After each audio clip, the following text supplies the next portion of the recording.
And for now, he says, we are not winning. So the European Union is not winning in the global battle for narratives around Ukraine. We must continue our efforts to convince our partners while equally being sensitive to their needs. So this is a very interesting comment from him. The EU clearly extremely concerned about that. And I just wanted to highlight what the EU's position is on Twitter, for example. So Twitter will be banned unless it abides by the EU's Digital Services Act. Now, this EU Digital Services Act, we've talked about it many times, it's the EU's equivalent of the online harm or the online safety bill, and they've managed to get it passed before the UK has passed the online safety bill, despite the fact that the UK started the process of the online safety bill a long time before the EU did with their Digital Services Act. But they're saying that unless tech companies are willing to abide by the rules, they could be and they will be banned in the EU. Now, we've already seen this to some extent with the issue of video hosting companies being banned in France, for example, or at least the French demanding that both Odyssey and others being asked to take down or stop RT and other Russian media from using their channels, and they, in some cases they've complied with that, and in some cases they haven't. But if we look at Politico's coverage of this, their headline is WTF is DSA, what Europe's new content moderation laws means for the internet. And this was the key paragraph that I wanted to highlight in this article. In the event of terrorist attacks, natural disasters, war or pandemic, the Commission will be empowered to require big tech firms to quickly adapt their services to deal with potential disinformation. Now, what does that mean? Adapt their services? Well, of course, that means censor content. But as well as that, Vanessa, welcome back to the program. We have this organization, the EDMO network. They have all EU member states through 6 new hubs. That's the expansion. Let's just briefly have a look at this. Following the second call for EDMO hubs, the European Commission has selected 6 new hubs that will become part of the European Digital Media Observatory, and strengthening the European ecosystem that fights or that works to fight disinformation. The European Digital Media Observatory, they say, brings together fact-checkers, media literacy experts, and academic researchers to understand and analyze disinformation in collaboration with media organizations, online platforms, and media literacy practitioners. They'll deploy a platform to support the work of a multidisciplinary community with expertise in the field of online disinformation. EDMO will contribute to a deeper understanding of disinformation, relevant actors, vectors, tools, methods, dissemination, dynamics, targets, and impact on society. I mean, we must be building a much better society with this type of control of narratives. I mean, it's extraordinary, isn't it? This is just mass censorship ongoing, and it sounds as if from the language used that they're going to be bringing in sort of legal armament against us also. But there was an article published in the Telegraph also yesterday which is saying, headlined, Britain is sleepwalking into censorship and we're running out of time to stop it, claiming that we're entering a censorship system far harsher than anything than the EU or the US is proposing, and that Britain would end up with one of the most draconian regimes in the free world. That's extraordinary. That's coming from the Telegraph. So, you know, the writing is on the wall that we're heading into a censorship matrix, which is going to be extremely controlled and policed in the future. And the indication there is also relating back to that concept of it being terrorism, information terrorism. We will become disinformation terrorists. Remember the US State Department funded meeting in Ukraine a few months ago. Indeed. So look, I really want to reinforce one of the points that I was making on Monday's programme. So this is the BBC with their headline, Online Safety Bill, plan to make big tech remove harmful content axed. And this is about the fact that Michelle Donnellan has decided to remove the so-called harmful, legal but harmful clause and clauses from the online safety bill. But what has actually happened here? This is one very small aspect of this bill, which is so massively complex. It's going to affect not only alternative media outlets, it's going to affect anybody that's running an online forum. It's going to affect all kinds of people in all kinds of ways. But look, here's the key point that I just want to really reiterate. If we look at what was actually said by the government with respect to freedom of speech, they say, as private companies, tech platforms will remain free to set any terms of service that they wish. That's community standards and so on. We've all come against the issue of community standards on YouTube, on Twitter, on Facebook, all these kinds of platforms. The government says the changes mean that companies must keep their promises to users and consistently enforce their users' safety policies once and for all. So in other words, the government is calling out these companies by saying that they've been inconsistent in their responses to content that's on their sites.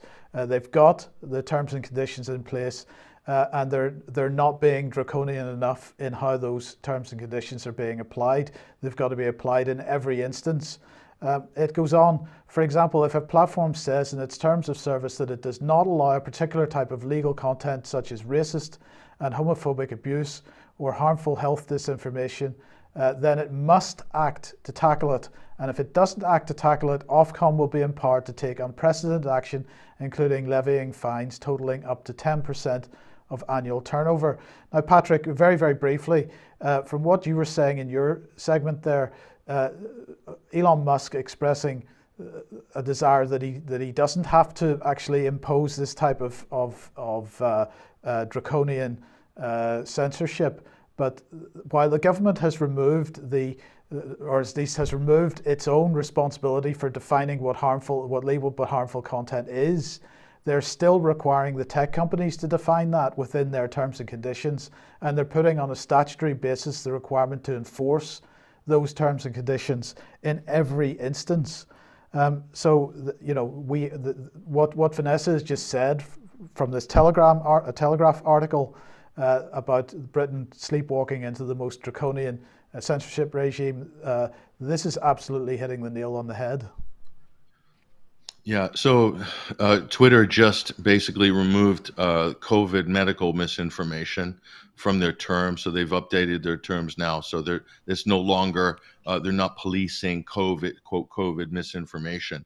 The problem is if you, in your terms of service, if you're explicit about providing a, quote, safe environment for certain topics or subjects, like, for instance, hurtful speech or homophobic. How do you define homophobic? Is some of the top comedians, Dave Chappelle or et cetera, these people are major public figures. They might have anything within their act that could be construed as, quote, homophobic. So a number of comedians and pundits and things like that. How do you define that? So what Twitter has done here under the new management is remove the whole COVID piece to the terms. So they're no longer responsible, or they're not compelled to censor speech that might be, quote, COVID misinformation. So the default position now for Twitter is, as long as it's within the law, as long as it's not incitement, or doesn't incite violence or lead to, or some kind of call for, direct something that's breaking the law. In other words, we're back to square one, or there's already laws on the books. And what's going to happen here is that the problem with Silicon Valley and the regimes at Facebook, Meta, and also YouTube and Twitter, because they're political projects, because one of their main thrusts now is to moderate the conversation politically. Then they're not in the normal business mode. In other words, they're not acting like actual businesses within a normal free market. In a normal free market with any type of product or service or something you opt into, there will be a clause there that says use at your own risk. So that should be first and foremost. If the tech companies want to stay within the law and also protect themselves, then for consenting adults using the platform, there should be an implicit understanding that you are using this platform at your own risk. You may encounter opinions or words that you might find offensive, But if as long as it's within the law, then we're not responsible for censoring it. That would be the adult approach, and maybe Internet 1.0 would have taken that approach. But it's the overriding political project that's the problem here. It's not the tech companies, and it's not, quote, hate speech. How do you define hate speech? Even groups that advocate against hate speech, they can't even define it. So the tech companies trying to define it, trying to moderate it, is the problem. And they can alleviate that problem just by taking a step back and saying, if it's within the law, it's fair game. And if it's rude and it's offensive and it's threatening, fine. Then you can kick it to a moderator and you can have that adjudicated. But otherwise, you can't just go willy-nilly banning, deplatforming people because their opinions or someone told a joke or some sort of satire, which was what Twitter has been doing now for years and other platforms. Yeah. Okay. Thanks for that. Now, but of course, as we mentioned, the EU is effectively going to be saying to the likes of Twitter, you will impose these rules, or you're not going to be in the EU. So we'll see how that battle pans out over the next period of time. But coming back to the online safety bill, I just wanted to highlight a couple of the new amendments that Michelle Donlan's put in. So she's put in a new clause which requires Ofcom to publish a report on the impact on news publisher content and journalistic content of this regulatory framework that they're putting in. So in other words, the online safety bill is going to require platforms to protect official news publisher content and official journalistic content, only the types of news publishers and journalists that the government approves of. So there's going to have to be a report from Ofcom to ensure that protection is properly managed. And it also allows the Secretary of State to require Ofcom to produce further reports in the future. Another clause which contains exemptions from the offence of false communications, which Patrick was talking about earlier on in Germany. And this clause ensures that holders of certain licenses are only exempt if they are acting as authorised by the licence. So who are we talking about here? Well, again, recognise news publishers or somebody who's holder of a licence under the Broadcasting Act or somebody who's a provider of an on-demand programme service, so long as they're registered with Ofcom and licensed by Ofcom, and so long as they are acting as authorised by the licence. And then I just wanted to highlight this for laughs. This organisation, the Centre for Information Resilience, we can see the type of information resilience that they are talking about here. So they work with journalists around the world to expose disinformation and human rights abuses through open source. Here's some of our work, and of course it's all about Russian soldiers running a cleansing operation in Bucha. Russia violence was strategic, and so on. Well, who's just joined this information? Well, none other than Nina Jankovic. So, of course, she had served very briefly as the Executive Director for the Department of Homeland Security's Disinformation Governance Board. And she has just registered in the United States as a foreign agent because she has joined this non-profit-based organisation in the United Kingdom, and therefore she's considered as a foreign agent. So registration documents viewed by Fox News Digital show that Nina Jankovic is now working for the Centre for Information Resilience.